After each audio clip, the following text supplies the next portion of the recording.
FMA club. It's nice to see so many faces here. There's a bunch of faces that I don't recognize here, which is always good, because some of these recognizable faces are going to be gone soon. So if you are part of a class that is offering points for this, the sign-up sheets are down here. For those of you that don't know me, my name is Jeff Coy. I'm a professor of finance here, and I'm one of the co-advisors of the Financial Management Association Club, along with Professor Stuczynski over here with his coffee. He'll be sitting over there making wise-ass voice. That's really what he's good for. That's why we keep him around. So this is our first meeting of the semester. So we're gonna start out by going through some administrative stuff, showing you how you can register as an official member. Showing up to the meetings does not allow you to put FMA on your resume.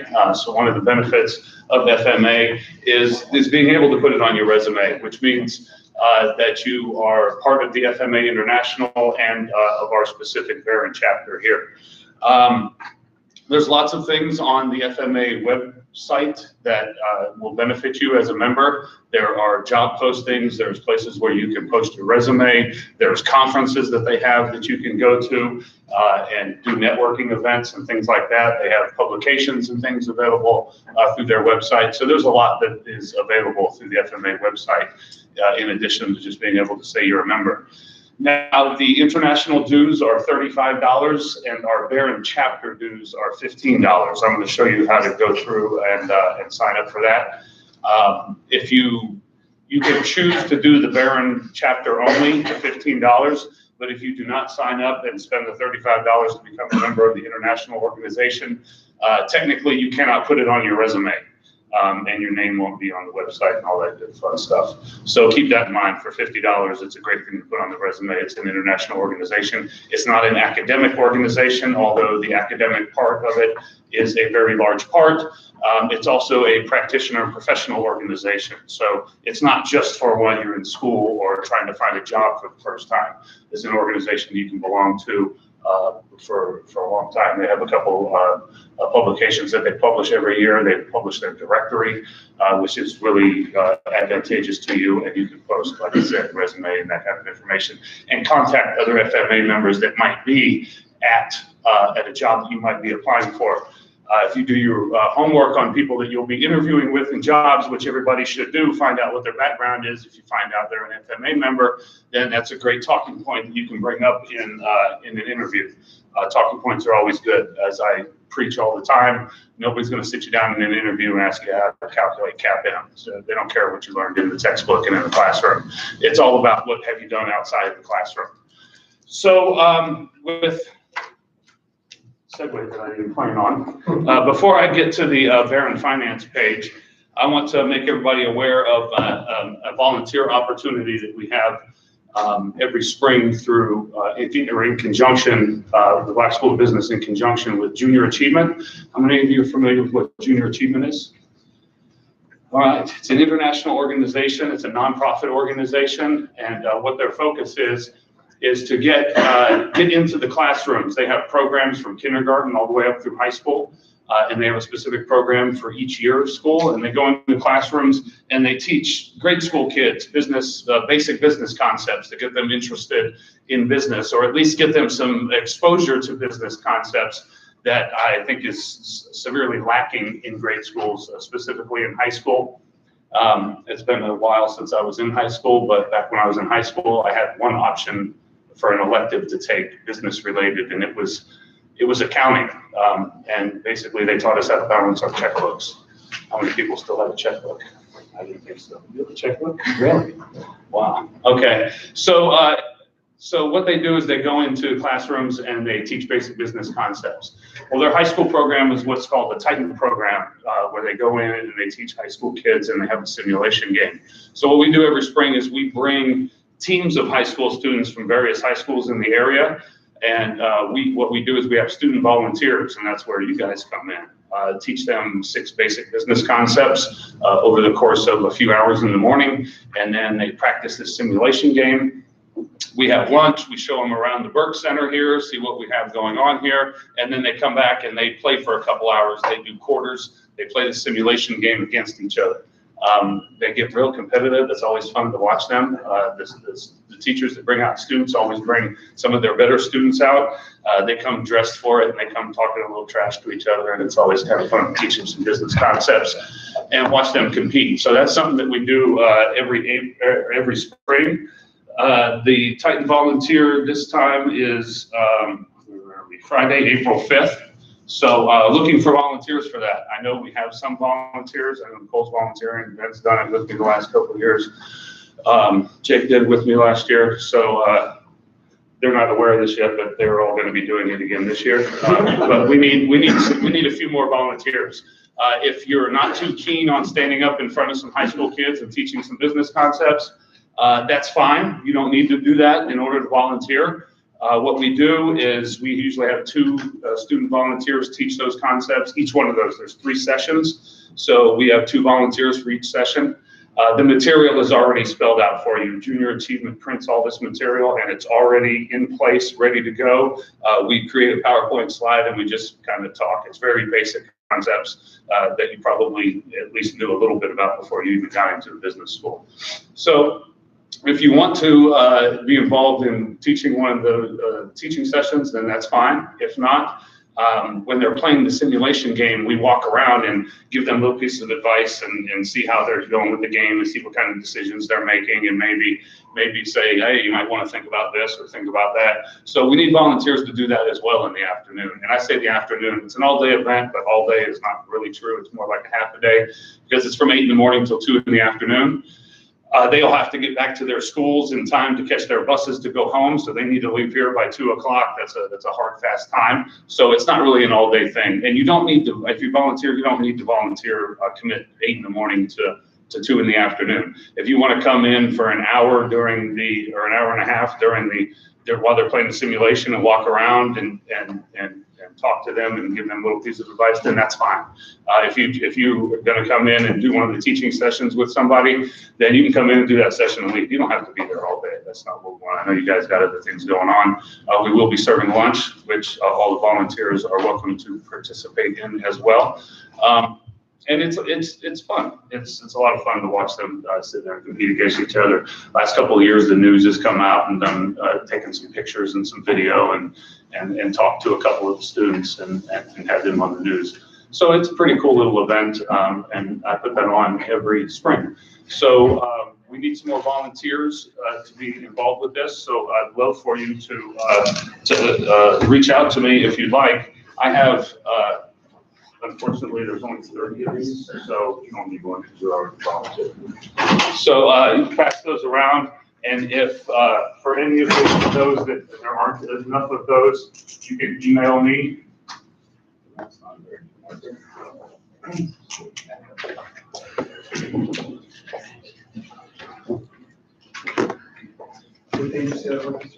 Friday, April 5th. J as in Jeff, M as in Michael, C as in boy. My initials, JMC87 at PSU. Feel free to email me if you have any questions about it or if you'd like to talk about it. I'm also on the education board for Junior Achievement, and we're always looking for regular volunteers to go into the classroom. It's a lot of fun, and this is also something you can put on your resume. As I was saying earlier, things you learn in the textbook in the classroom are the things you're going to be talking about in interviews. So you want to have talking points in interviews, and charitable work like this, volunteer work like this goes a long way in interviews as a talking point. You really want to have 1, 2, or all 3 of these things when you go out to start looking for jobs as talking points beyond just the classroom work. Internships is the #1 thing on the list. Everybody should have an internship in this day and age. I'm sorry.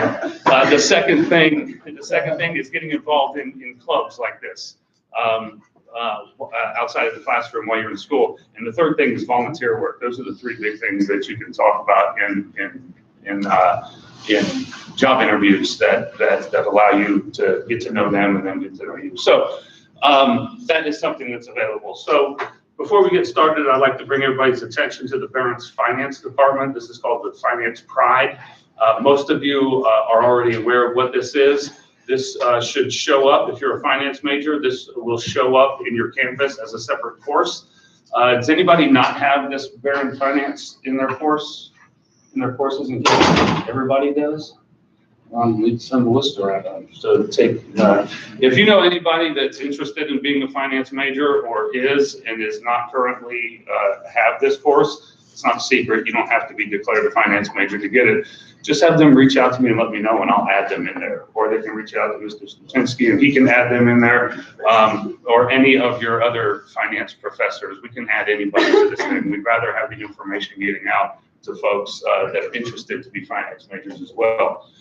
So there's a few important things to point out that are on here. Well, internship opportunities are posted here. Whenever internship opportunities get sent to us to share with students, we post them in here. Internships, also job postings. These are a lot of job postings in here, and these get updated every semester. So as far as I know, these job postings are all current. Our club meetings are in here as well. So we have our meeting tonight, obviously. We also have February 25th scheduled. Alex Buckley's from Deutsche Bank is going to be our speaker that evening. On March 25th, Brendan Crane, this is from Equilend, is going to be here to talk to us. And then Jennifer Vesvina from Technic FMC is going to talk to us the last day. April 15th too. Yeah.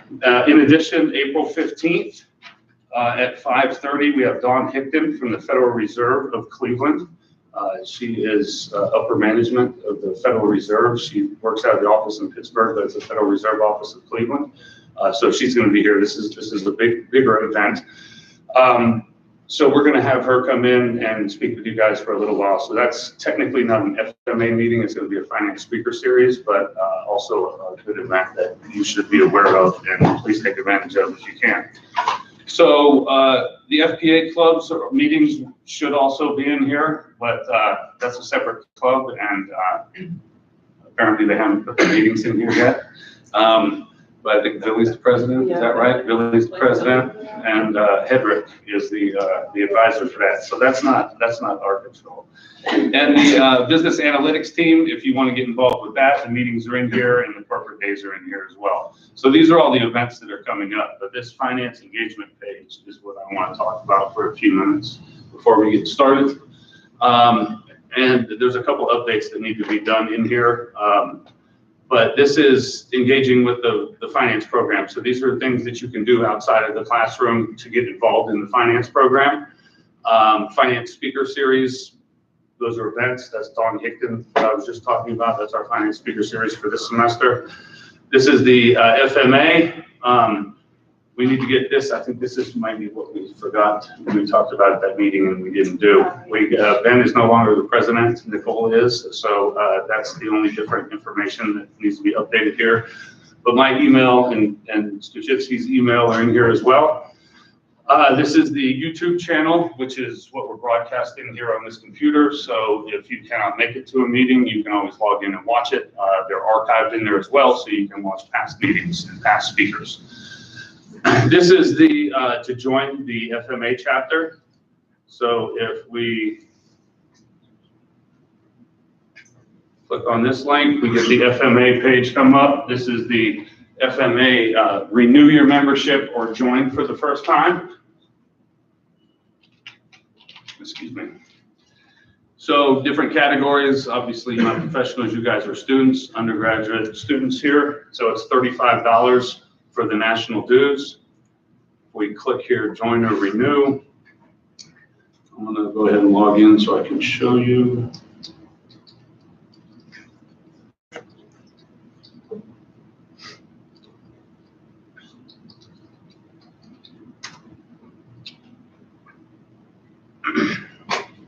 So membership application, the student $35, National Honor Society. That's something, if you qualify for that, you'll get an email from me. Those emails are sent out at the beginning of the fall semester. So if you qualify for National Honor Society, whether you're a member of FMA or not, you'll get an email from me because I'll get a list of who qualifies and I'll send that out. If you decide to, you can join the National Honor Society, and you can also get, I think it's either a rope cord or a sash or something you can wear at graduation as an FMA Honor Society member. So you would come down here to member type, and obviously you would be student. So you click student, and I've got my information in here, but as a student, it's a $35 fee here, and you'll put in your information here, your primary area. I don't think you'll have a primary area, that's just for me. But down here, where it has student chapter information, you click on this drop-down menu, and Pennsylvania State University Erie Barron is listed right here, and the number of members that we have that are signed up currently. So you put in Pennsylvania State University, and then there's this menu here of local chapter dues. Ours are $15, so you just click on $15, and you pay right here on this website, and that money will come to us. So this is the member information. So again, it's right here at this link, and it also says the $35 dues and the $15 for the local chapter. So that's our Barron Pride, or our Finance Pride page that's in Canvas. In addition to FMA, there's also information on the FPA Club. They're even further behind on their update because Petner hasn't been here in a little while, a year. But Hedrick's information is here if you want to get involved with the FPA Club. We specifically don't hold meetings at the same time, FPA and FMA, so you can be part of both if you like. Business Analytics Team, if the information is here. Student Managed Fund information is here. There's also financial ethics if you're interested in the CFA route. And we have scholarships, 16 now? Is that what we have? 16 scholarships for the first level of the FMA. And the CFA Research Challenge Team if you would like to get involved in that. So everything outside of the classroom that you need to know or get involved with the finance program here is on this page. If you have any questions about any of that, you can contact the folks that are listed for each section. If you want to contact me, you can. I might not have information on some of these things. Some of them I'm not involved in, but I can surely point you in the right direction. So that's pretty much all I had. So we'll go ahead and get started. Nick looks a little bored. We need to get him active. That's all you had to say? What? That's all you had to say. That's it. Get me started and I'll keep running my mouth. That's it.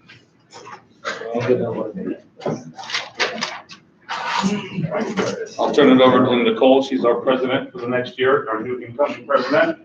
Yeah, okay, well, welcome everyone. Thanks for coming to our first meeting for this semester. Our speaker today is Nick Findley. He is a recent graduate from Penn State Barron in May 2018. He is now an investment analyst in the fixed income department of Erie Insurance. When he was here at school, he did pretty much everything you saw on that screen. He was involved with the Student Managed Fund. He was team captain of the Investment Research Challenge team, and also was a research assistant for the Economic Institute of Erie. So he did a lot of things outside of the classroom that helped him get where he is today. So today he's going to speak about having a career in finance and kind of about the transition from going as a student to a full-time position in finance. So can we have a welcome for Nick Findley, please?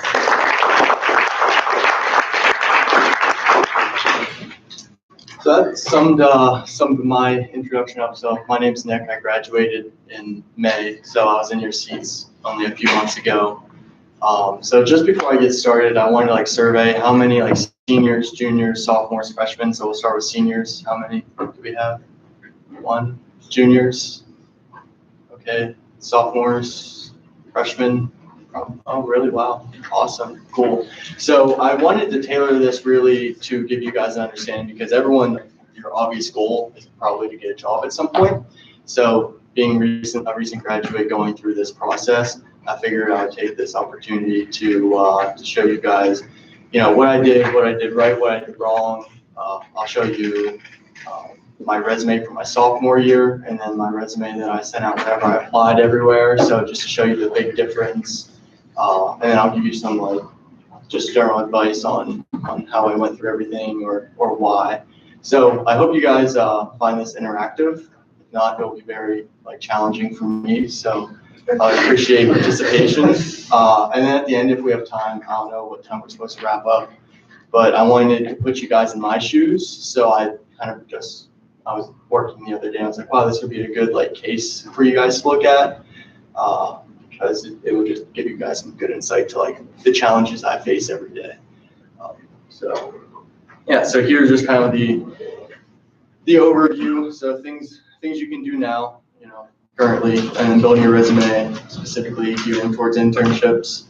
The CFA program, so I took CFA level 1 in June of last year. I passed, and now I have CFA level 2 coming this coming June. I've already started studying, and then just like equity versus fixed income investing. So that'll be really interesting to hear what you guys have to say about that.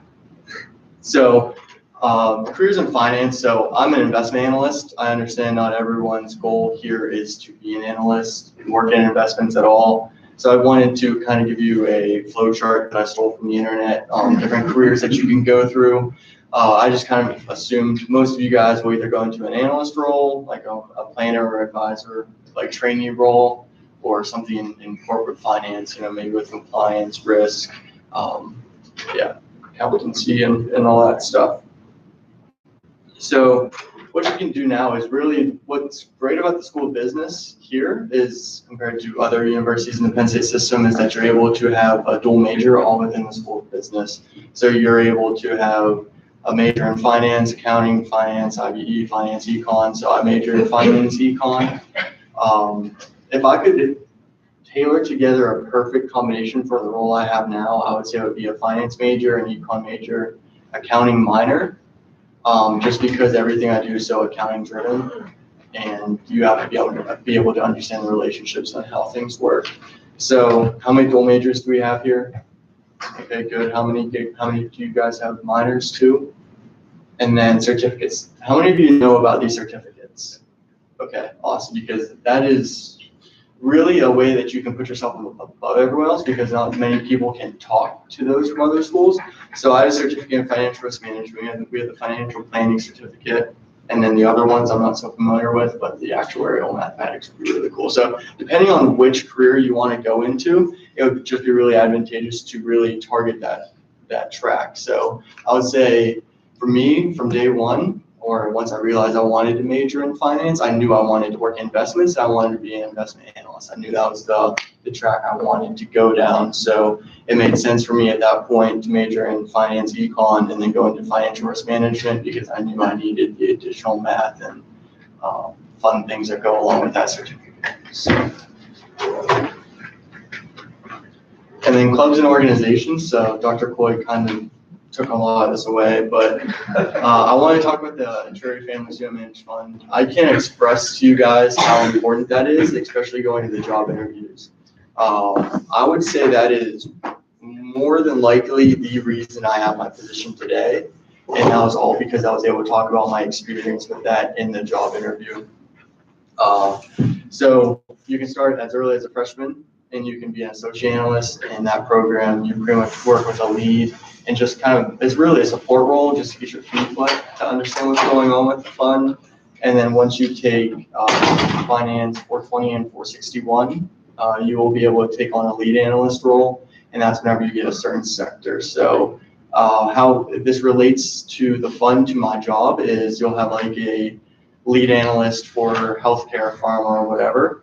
So my role now is I cover non-cyclical, so I cover companies in tobacco sectors, consumer products, food and beverage, supermarkets, and I don't know if I said healthcare or not, but so I cover all that, and then it's very specific to the student managed fund. So we're all looking at the same companies, and you're able to talk about it in your job interview. So I'll get forward with the job interview whenever I talk about that later on.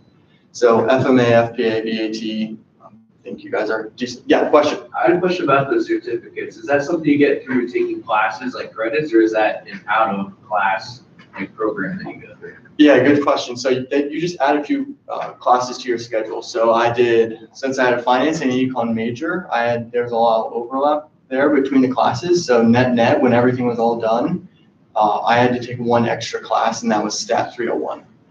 So it's one extra class and you get another line on your resume. And that's another talking point, and that's another thing that you can put like above. So whenever you're interviewing, what people don't know what it is. So people are gonna be like, what's this financial risk management certificate you have? And that gives you an opportunity to open up and tell them how great, like our I don't know if you guys realize this at this point, but our classes that we have here are top notch. I talked to many other students or past students from other schools that are going through the CFA program, and I'm able to tell them like, oh, I had this in my class before. So whenever I'm studying with them, I already know a lot of the material because I dealt with time series analysis in my forecasting class for econ. So it's just a really, really good thing that you can do, so, especially compared to other schools. And then the investment research challenge team. So you have to, the investment research challenge is put on by the CFA Society of Pittsburgh. It's a global competition. Thousands of universities nationwide compete, and it's a team of 5, I believe. Yeah, 5. So what you do is you are assigned a company in Pittsburgh, and then you put together a comprehensive research report on that company. You work with 5 other people. Each person gets a specific segment of that, and then you bundle all that up, put it into a report, presentation, and you present it in front of the CFA Society of Pittsburgh. And if you win that, you go into the America's competition and so forth. So I would say that paired with the student managed fund really led to my career path. Just because everything that you do for that report is what I do in my job, just about every single day. You're looking at the same factors. So there's like the business side, there's financial statements, there's valuations, which is different in fixed income than in equities, and investment risks. So it's really just a holistic view of how you analyze a company and how you can go forward. And then whenever you're in your job and there's real money behind that recommendation, you're very thankful that you had that experience as an undergraduate student to go forward. So I'm sure you guys are aware of this. I hope you are at least. The CFA Society of Pittsburgh and Cleveland, both Dr. Philbeck and Professor Robbins take students to these events all the time. So I'll tell you that the benefits of that, it's more the soft benefits. So you're going to meet a ton of people, and knowing people in this business is definitely important, but it's really the experience you get talking to people in the industry. So going into all my interviews, I was never nervous because I'm already used to talking to professionals in the industry. So you go there, you socialize, you talk to people. They don't know you're a student usually. I can't tell you how many times I was asked, oh, so where do you work? What do you do? I'm like, oh, I'm a student. So it puts you on level playing field, and it gives you an opportunity to network, socialize, get to know people. There's people there now that I've known for years, and I still go to those events just to see them. So it's a huge advantage that not many other schools are starting to catch on, but it's definitely a great benefit for you guys whenever you're still in school, and it gives you networking opportunities. And who knows, maybe you'll interview with one of those people. I mean, stranger things have happened. So I've definitely seen people that I've interviewed with there. I just didn't have the opportunity to talk to them. So I wanted to transition and talk about your resume, because in all reality, that's your passport into getting your job, because they're really just going to look through your resume, and they're going to, either throw in the yes or no pile, and it's really a split second. So I can speak from experience. I've had tons and tons of people hand me their resumes, and it's a quick decision. Like they say maybe like 3 or 4 seconds. I would say maybe 1, because I look at it, I can tell the formatting. If formatting's good, I'll keep it. If not, no. And then the second thing you look at is really your GPA. So just do's and don'ts. So one of the biggest pet peeves, you'd be really surprised. So many people don't have their name at the top of the page in big letters. So if you're having a conversation with someone, and it's kind of like, you know what it's like whenever you're at a career fair, people come up to you, they say their name, you skip over their name, you don't remember their name, and all of a sudden you're in a conversation with them, and then you have no clue what their name is, so you glance down at their resume and you can't see their name.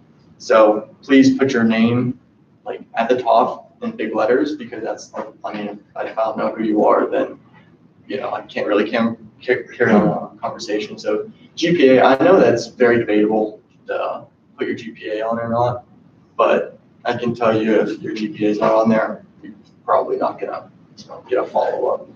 So just my general view. And then write in the correct tense, so make sure that you date everything correctly. So for an example, I was the treasurer for FMA. I was only the treasurer for FMA, I think in the fall semester of my senior year. So whenever I went in the spring of my senior year, I put what ordered. I didn't put ordered pizza, but so ordered.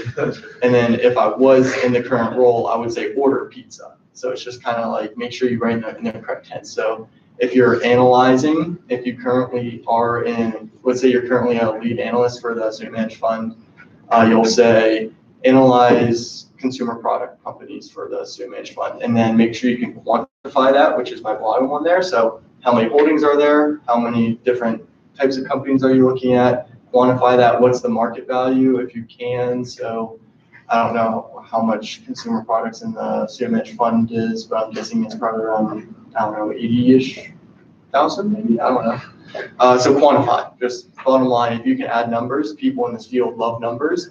And if you can really put, a number behind something, please do.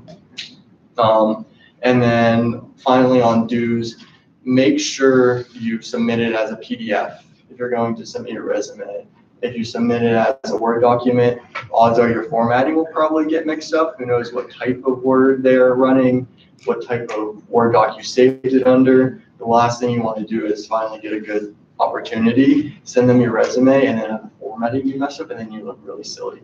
So make sure you submit your resumes as PDF, and that goes for online, whether it's an email, no matter what. Just make sure you do that. So don't put your high school or all in college, or you guys are at least. You all made it through high school. I say that because you'll see I had my high school on my first one. And then don't have typos. I mean, it seems obvious, but you'll be surprised. I actually noticed a typo on my first one before I showed you guys, and I fixed it because I was too embarrassed. And then don't have something on your resume you can't defend. So many times, let's say you took a stat class and you think you know everything about probability theory, and then you talk about how much you know. You tell them what computer programming. Let's say you know R, let's say you know Python, but you really don't. And then you put that on your resume, and then you get questioned on that, and then you sit there with your deer in the headlights look. You're wondering I don't know how to explain that to a fifth grader, because they love to ask that question. So, for example, I was asked to explain multiple regression to a fifth grader. I wasn't prepared for that. I didn't know that was coming. All I did was I put on there that I knew E fuse and R, like the statistic stat packages. So if you're going to put something on your resume, make sure you can defend it, because if not, it's just really embarrassing. You just don't want to go down that path. And then use spaces for formatting and not tabs. So I don't know if you guys know what I'm referring to there, but I know a lot of people will just try and line up everything with spaces. So they'll just put a million spaces in, and then, oh, that looks somewhat straight. That looks okay. No, use tabs. And I can show you what mine looks like with tabs. And I think it looks way, way better than anything else. So, I'm sorry. Sans serif or serif fonts. So do you guys know the difference between the two of those fonts? No? Okay, so it's the points. So see with the serif font, see on the T how there's the points, and then with the sans serif, they're rounded.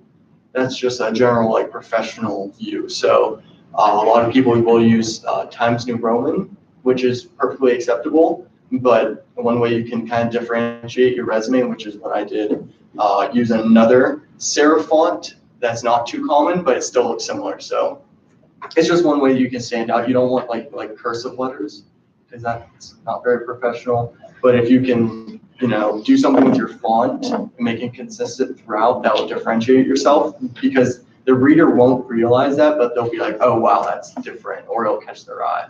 Yes? So do you think that's sans serif? Serif, so Times New Roman, the ones with can you guys see the points up there, like on the T's? Yeah, it's like T's down, so instead of being like this, there's a little dots there. Right. So that's the difference. That's just a little tip that I thought helped. I don't know. Maybe I'm just. So that's all you have. That's my first resume. That's my second resume. Who are you gonna hire? So it's just a good way because that's all the time they look. They just go through, there's one, okay. Okay, so between all those, you don't have much time, and even though they're both my resumes, who would you rather hire, even though they're the same person, different things. So anyway, this is the resume I used whenever I sent it out to all my prospective employers when I was a senior. So first, going through, I'm going to let you guys actually tear apart my first resume first. So this is going to be a little humbling for me, but I was a sophomore. So what's wrong with that? Some of the box. Inconsistent formatting. Yeah, very inconsistent formatting. Your name's really faint compared to the rest of it. Oh, yeah, that is true. Yeah. Yeah. Where's your GPA? Oh, I blacked out my GPA because I wanted to. Yeah. Yeah. Yeah, I took that off. I like put a box over that. I didn't want you guys to see that. So it's good. It's good. You have a job. Yeah, I have a job. They hired me. Yeah. So You have high school stuff. I do have my high school on there. That is correct. Okay. Campus protein. Yeah, I used to sell supplements. So. Tell me how you talk about that in a job interview, right? That's pretty embarrassing. Like, hey, I sell pre-workout for fun. Hire me for your analyst role. Yeah, I did quantify. I did a good job with that. I quantified. I was good at selling protein. What else? You don't have like subject lines under education, work experience to kind of split up your. Yep. Lots of white space. Yeah, there's so much white space. So there's a balance, and I think I do a decent job with my current resume with the white space. But look at that huge gap up there. I mean, there's really nothing, right? So it's just not. Yeah, it's not a very good resume by any means. So don't be like sophomore me. There's still hope. So. Now we'll go to my resume that I sent out whenever I graduated. So what did I do wrong? What did I do right with this?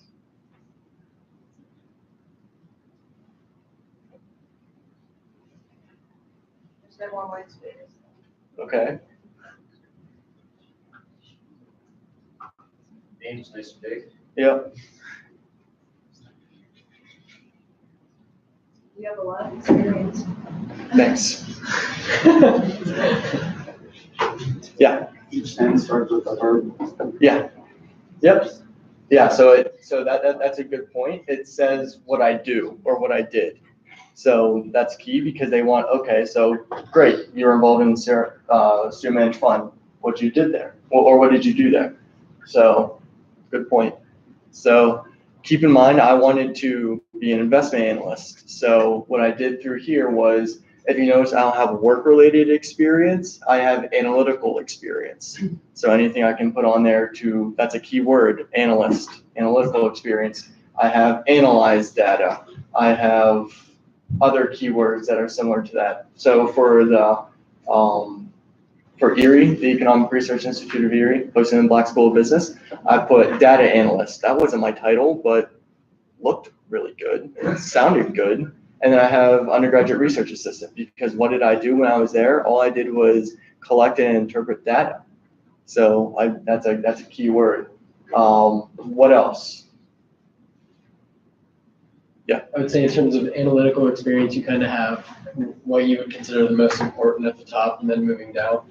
Yeah, but so one thing I did specifically, and I recommend you guys do this too, is put everything in order of time. So if you notice, I start from the oldest, from when I was an intern at St. Vincent Hospital, up to the most present.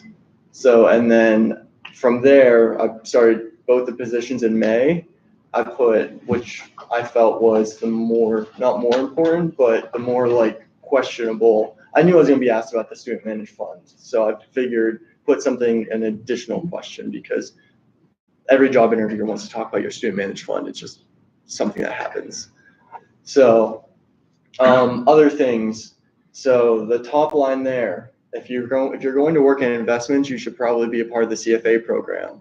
The average age for a CFA level 1 candidate is like 25 or 26. The fact that I was a candidate still in school, which is the earliest you really can do it, put that at the top. Where I work now, we have 17 on staff, 11 are charter holders, 4 are candidates, and the other 2 aren't in the program or involved. So the CFA program is extremely, extremely important in the field of investments. I mean, it's the gold standard. It's really, there's nothing you can compare it to. And there is something you can compare it to. It's all preference though. So I'll go through that a little bit later. So I quantified the student managed fund contribute to managing an investment portfolio of 45 stocks or 46 stocks with $650,000 in assets. So that's bigger now, but I quantified it and I was able to talk about it. So other than that, make it look, presentable. So I'm losing you guys. So I just want to show you guys the tabs. So that's what I mean by tabs. So everything automatically gets shot up over to the other side. I have I have hanging indents. I have everything structured. So then if I go in there and change something, it doesn't go all out of whack, because I'm sure some people have changed their resume and had everything just collapse on them. So with tabs, everything's the same. I have italicized lines consistent. I have bullets consistent. I have bold consistent. If anyone wants to get advice, feedback on resumes, it's something I actually really enjoy doing. So feel free to reach out, contact me. I'll be happy to, have a phone call, email, whatever. Happy to help. Yeah. Do you have cards here? Yeah, I do.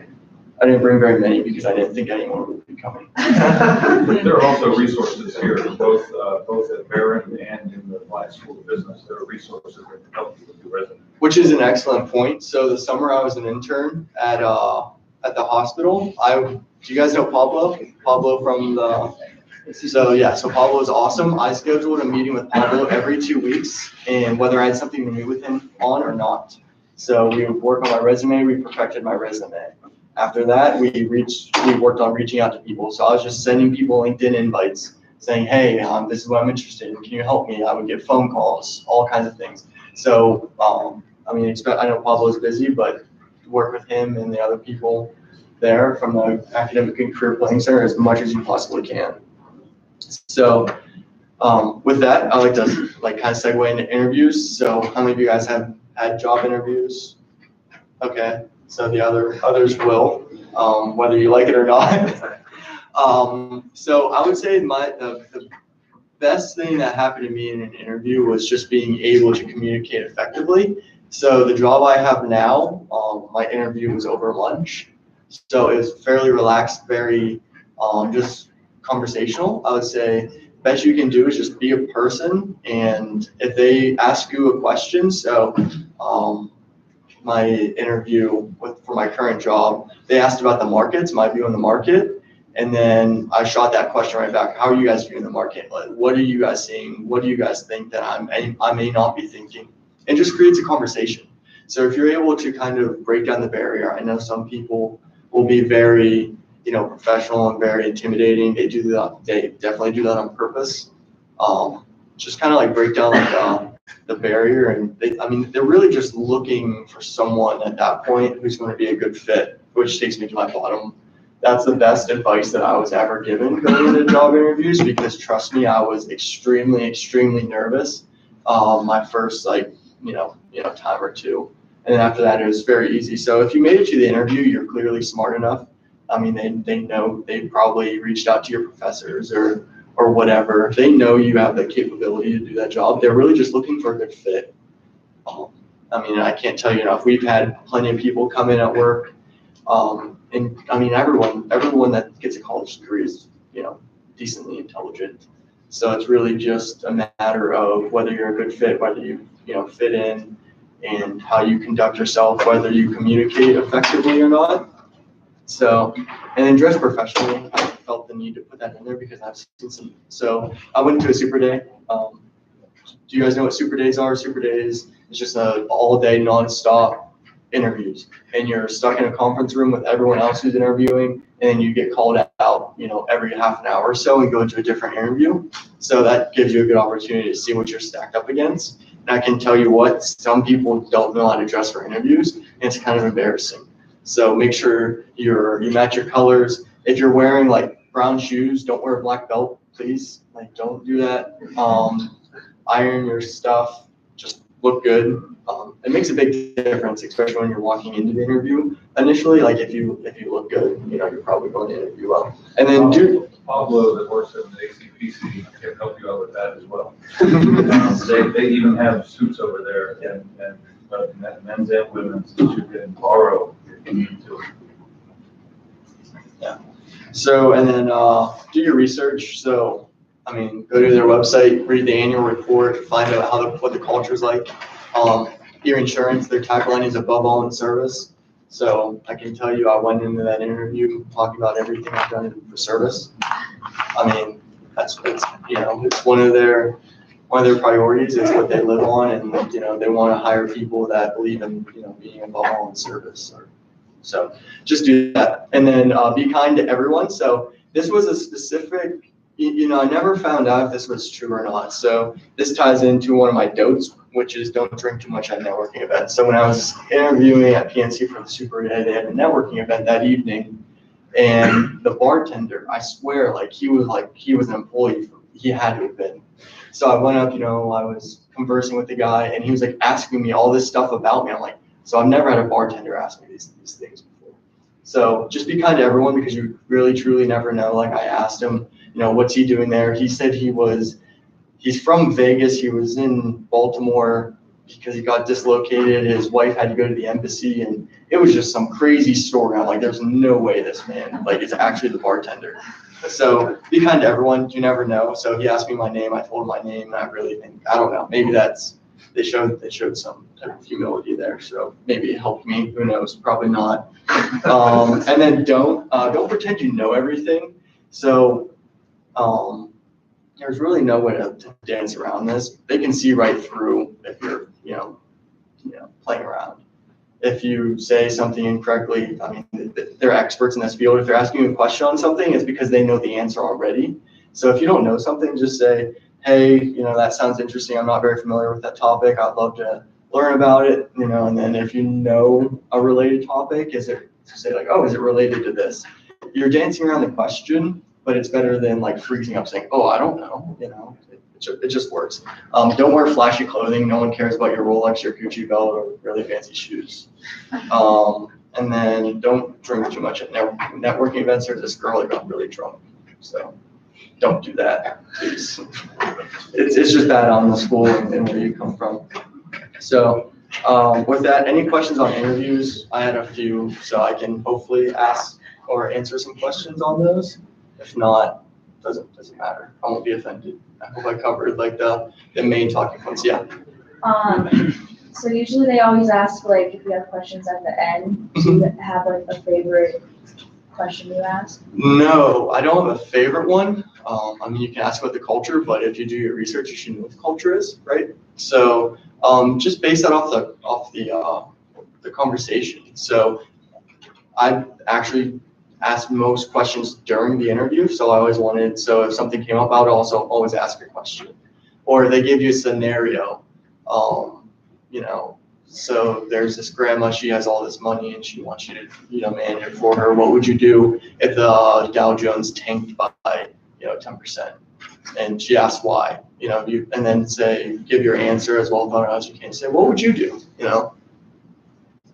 and then just check, show that you know the company or have done some research. I would say that's a great opportunity to do that. You look into your interviewers too. You find something interesting. Usually people in top management in these companies, there's information on other things they do outside of work or information like that. Now you have LinkedIn and all that stuff. Do your homework on who's interviewing. That's always a good thing. Hey, I read on the website that you volunteered with this organization. I know somebody that, it just opens up talking. So do your homework on the company and the people you're interviewing with, and that should give you, if you're looking through the website of the company or something, you find little interesting things and go, hey, I read that the company did this. Can you tell me more about that? and do their homework on the company and the people you're interviewing with. That opens up questions that you can ask at the end of the interview. All right, so next I want to talk about the CFA designation. So I have the privilege to be going to the program currently. So the biggest thing here is that it shows initiative. If there's one way you can show initiative, say that you want to be in this industry and you're serious about it, and that's to pursue the CFA designation. As Dr. Corey said, you guys have 16 scholarships. That's up a ton from whenever I took it. So we only had 5 last year, so that's a pretty good increase. And it's really, it's just a great way for you to show your initiative. So it's a self-study. They say it's like graduate level. I would say it's probably, harder. And I don't know how you get much harder than graduate, but it's not easy. There's 3 levels, level 1, level 2, level 3. Each level is a 6-hour exam, and level 1's offered in June and December. And then level 2 and 3 are offered every June. So if you fail in June, you have to wait a whole other year to take it again. The pass rates, level 1, the pass rate when I took it was 43% globally. So that means that the other people failed, so greater than 50%, so 57%. So basically walk in there and know half the people that are in that room with you fail. That's a great way to get your mind right for the exam. And then one thing everyone always asks about is the salary differential, like, is it worth it? And I mean, yeah, it is. So I put the salary potential there. I honestly think that looks decently low because that's just salary. That doesn't include the bonus structure that most investment firms have. But money is cool, but knowledge is what matters. So one of the benefits for me working is I have opportunities to talk to people all over the industry. They cover the same companies I do. And so I call them on the phone, say, hey, what's going on with this company for this reason? And they just rip right through it. And if I don't know the basic concepts or the things covered in the CFA curriculum, I'm lost. I couldn't do my job. So the knowledge you get definitely outweighs the amount of pay that you get. I'm a nerd. That's fairly well known. But yeah, the knowledge is really cool. So CFA versus MBA. So everyone asked when I served on a panel for the CFA Society of Pittsburgh. That was one of the big questions. I thought it was interesting. So CFA versus MBA. So this is my personal view. This isn't anyone else's. The proof is in what I'm doing now. So CFA, I'm an investment analyst. I want to know investments, so I'm going to choose a CFA route over an MBA. So let's say later on in my career, I want to move into more of a management position. I would go get an MBA or maybe pursue a master's of finance. That's just my view. I think that the CFA curriculum is very targeted to what I do in my job. I think it's every single thing I do is somewhat intertwined in that curriculum. And if I'm expected to be an expert in it, I should probably pursue that route. I don't really need negotiation classes or HR classes to do my job. So I just think that the CFA designation was kind of the right route for me, at least. So CFA candidate job function. So this was information from 2018. So it was past June. So as you can see, most of the candidates are in my role. So most of them are research, investment analysts, or quantitative analysts. So and that kind of goes down from there. As you can see, portfolio manager, most CFA charter holders are actually portfolio managers. It's just they already have the charter at this time, so they're not part of the survey. They're excluded. So finally, equity versus fixed income. So I want you guys to tell me what you guys think the difference between an equity analyst and a fixed income analyst would be.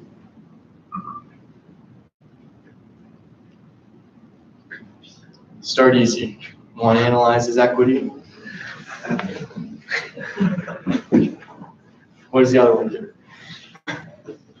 Yeah. I guess just to start off, an equity is mostly just looked up as a stock, where fixed income would be known as more bonds. So just to kind of set the stage there. Mm-hmm. Yeah. So, what about the capital stack? Who has first claim on assets in the capital stack? Debt holders, and then equities last. So if they file for bankruptcy, debt holders get it. What about what's your upside potential with owning a stock? How high? Technically unlimited. It's unlimited, right? So if you own a bond, what's your upside potential? Your yield, your coupon, right? I mean, so as you can see, the risks, with a bond, you really, with both you can lose it all, but there's really not much upside potential when you're a bond holder. So there's unlimited upside potential, and then there's also maturity. There's also other things that could change your returns. So why do people invest in bonds? Why would you invest in a bond? Less risky. Okay, yeah. I was gonna say to set off maybe the risk that you have in your portfolio already. Yeah, diversification. Yeah. For retirement, Yeah. fixed income, Why? you get the same coupon payment. It's easier to find out that way, your financials. Like a constant inflow. Yeah. So are constant you, income. you're talking asset liability matching. So what do life insurance companies do? By bond. They do buy bonds. They match their assets to their liabilities. So you look at the maturity schedule or the coupon payments, the cash flow payments for a bond, and then what it costs for a life insurance policy, they're the same. So it's just a way to match your assets and your liabilities. And that's just one thing that you can use this for. And then also there's regulatory requirements. So for certain companies like banks, insurance companies, you have to have a certain amount of assets to back like your liabilities.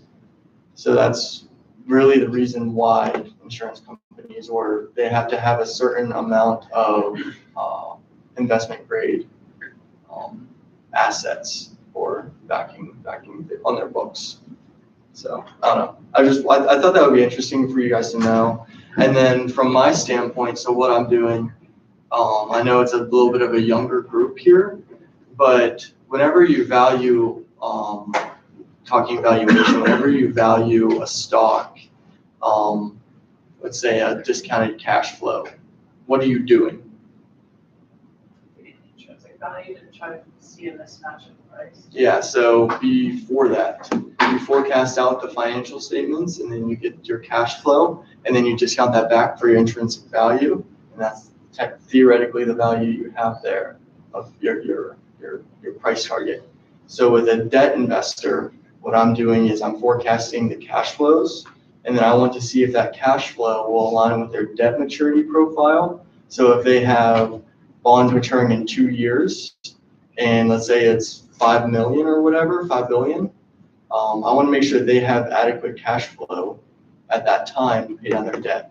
Or let's say they run like their current cash balance is like 100 million, and they have free cash flow, I'll just say free cash flow of like 6 billion, and then their debt maturity is 2 billion, but they pay 6 billion in dividends. Obviously, they don't have enough to pay down that debt maturity in those 2 years unless they change something.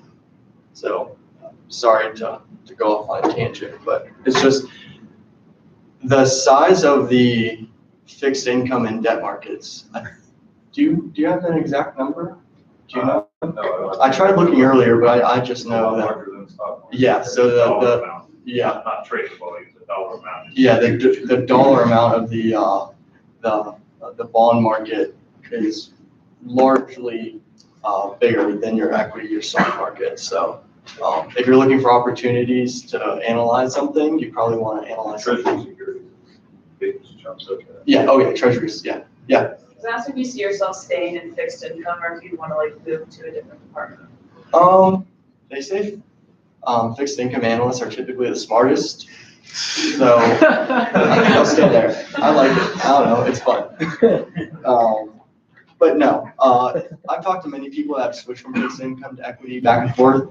I mean, you're not limited once you're in one or the other. You can transition back and forth. But yeah, I like fixed income. You definitely get a whole new appreciation once you're learning it. I mean, valuation of a bond is really more of an art than it is anything, because there's not like there's not a model. Like you're not going to discount your cash flows and this is the value of your bond. at least trading wise, you're trading off other bonds and there's similar bonds, different maturities. So if you're looking at a pharmaceutical company and they have a drug that goes off patent in 2023, why would you, and they don't have a pipeline to support future sales, why would you buy a bond dated 2028? So it's a lot more sophisticated in my opinion, rather than just coming up with a price target. So this is, do we have time? Do you guys want to go through this? If not, you can tell me no. Questions or good? You guys have any questions? Yeah, you guys have questions? Okay, that's fine. Okay. Or do you want to go through? Does your insurance hold bonds of I'm sorry, what? does your insurance hold debt of other companies that you look at? Yeah. Yeah, so. I was just possessed. No, I just have to walk the fine line of what I can and can't say. Okay. Yeah, I'm sorry. It's like a little fishy. Yeah, so, any other? I didn't mean to, I'm sorry. No, it's good. You can be sorry if I made you. So no one wants to go, and do you guys at least want to read through this question? It's very exciting. Very invigorating. Yeah. So this is from AbbVie. AbbVie is a pharmaceutical company. They have Humira. Humira is a drug that treats rheumatoid arthritis. I'll just say arthritis, and then Crohn's. So Humira is their drug. It represents 62% of their total company sales. So from a diversification standpoint, what happens to Humira? If that ceases to exist, this company is going to be in some deep trouble if they're not able to do that. So read through it, and then I'll show you. I'll explain to you guys why this is important. So this was released in their earnings announcement last Thursday, I think. So this is like a real life question. So you guys are now me. You're analyzing just these few statements, and then I'll ask you guys a question, and then you guys have to know how to get the answer. So, Dr. Coy, I expect you to know this. Actually, this is a part of 420. I learned this in. Really? Yeah. So the pressure's on. Who's had 420 in A here? handful of these guys. Yeah? All right. Just had this. Good luck. I will go back and adjust your grade. Yeah. Okay, so what's alarming about this statement, about these statements up here? What's important? What do I need to know as the investor in this company? I just told you Humira represents 62% of their sales. What's alarming about Humira in this? It declined 14.8%. Yes, okay. So what's the next question I, as the analyst, will ask? Why? What's the drug patent we're on? Okay, yeah. So is there anything more specific? Did you notice one thing? Sorry. Did you notice anything? Why did it grow in the United States and decline in international markets? Favorable foreign exchange. Nope. Well, that is a part of it, but that's not it. That's part of the question that I'll ask. Yeah. Biosimilar competition. So I'm not going to go into what biosimilar is, but basically it's a drug that throws out the patent of it's like a generic, but it's molecularly, it's different. So they're able to sell that. Huh? Like a legal knockout. Yeah, it's like a legal knockoff. So So it was like they have a patent in the US, but not. they do have a patent in the US, and that's why it's able to grow. So there's no competition in the US. But internationally, they didn't extend that patent. Correct. They were able to get around the patent. These companies' law divisions are huge. They're ridiculously large. So, I mean, I'll cut to the chase. You see 14.8% decline. You want to know what percent of international sales makes up of Humira, right? So one thing that AbbVie does not do is they don't break down their international Humira sales versus their US Humira sales. Based on this information here, how can I figure that out?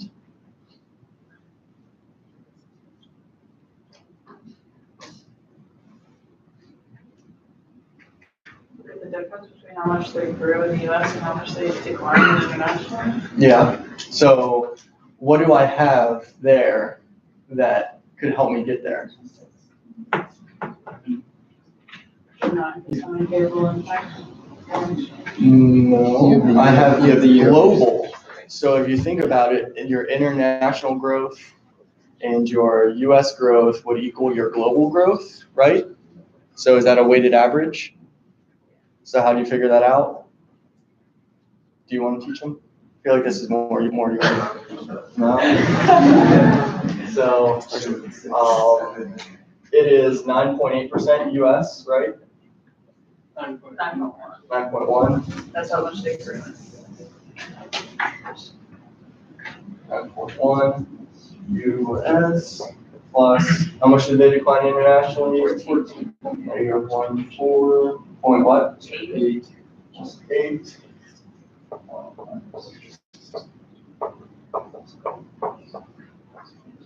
So then all you do is, calculate that out, and you can find out what percent of their sales are in the United States, and then subtract 1 minus that, and then you get your international sales. So, you just distribute, right? Subtract, combine my terms, and then it comes out to 67% US, 33% international. So those are questions that, on your exam, they ask you, how do you get that? And they give you the formula. I didn't have a question or a formula. I had to ask myself the question, and I had to understand how it was working. So that's, I would say, the biggest difference from going from the classroom to the workforce is you have to be able to ask yourself the questions. Because now I take that information, let's say international human sales were 14% of their total sale, or 1% of their total sales. So then that's really nothing. Who cares if they're declining 14%? Since it's 33%, I'm able to go through in a financial model, figure out how much of that will impact the company. So I just wanted to show you guys that. I thought it was really interesting because I know it's a part of the curriculum here. It's something that you have to just be aware of. I don't know. I hope you guys didn't find that too boring. Like I said, I enjoy this kind of stuff. So anyway, that's all I have. Thanks for coming here. I appreciate it. It's nice to be back. Anything else, I would, be happy to serve as a resource for you guys. Going through everything here, any way I can give back, I'd love to. If you need help looking at your resume, preparing for job interviews, if you're interested in becoming an analyst, I've sat down with people already to talk further about what I do. Yeah, I'm happy to do it. So thanks. Yes.